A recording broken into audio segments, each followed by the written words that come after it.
দেখো আজকে আমি একটু অন্যরকমভাবে মাছ রান্না করব।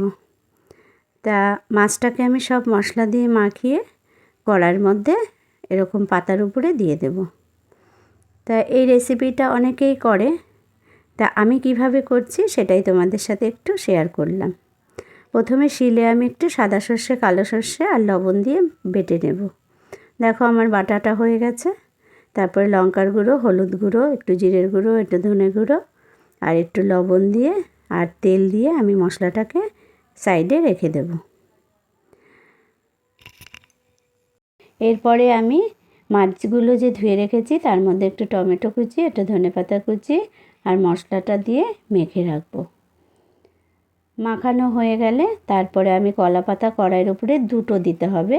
প্রথমে নিচে একটা, তার উপরে একটা পাতা দিয়ে মাছটাকে আমি ঢেলে দিয়েছি। এইভাবে ঢেলে দিয়ে মাছটাকে একটু সাজিয়ে দিয়েছি, দিয়ে চাপা দিয়ে দেব। দেওয়ার পরে গ্যাস কিন্তু একদম সিমে দিয়ে দিতে হবে, একটুকু বাড়ানো যাবে না। দেখো মাছটা ঠিক এরকম হবে। আমি ঢাকনা তুলে তোমাদের দেখালাম। আর একটু হবে, আর একটু যখন জলটা টানবে আমি মাছটাকে কিন্তু উল্টে দেব। অনেকে মাছ উল্টায় না, কিন্তু আমি উল্টে দেব।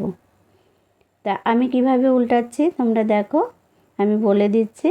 এইভাবে কড়াই থেকে একটা প্লেটে নামাবে, এর উপরে এই মাছটার উপরেই কাঁচা কলা পাতা দিয়ে অন্য একটা প্লেট, দেখো আমি চাপা দিয়েছি, ধরে উল্টে দিয়েছি।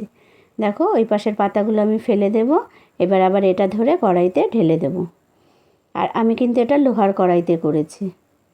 তাই লোহার কড়াই একটুতেই তাপে গরম হয়ে যায়, লোহার কড়াই হলেই বেশ ভালো হয় মাছ পাতা। তাই চলো, আমার রেসিপিটা কেমন লাগছে অবশ্যই কমেন্ট করে জানিও। সবাই ভালো থেকো, সুস্থ থেকো।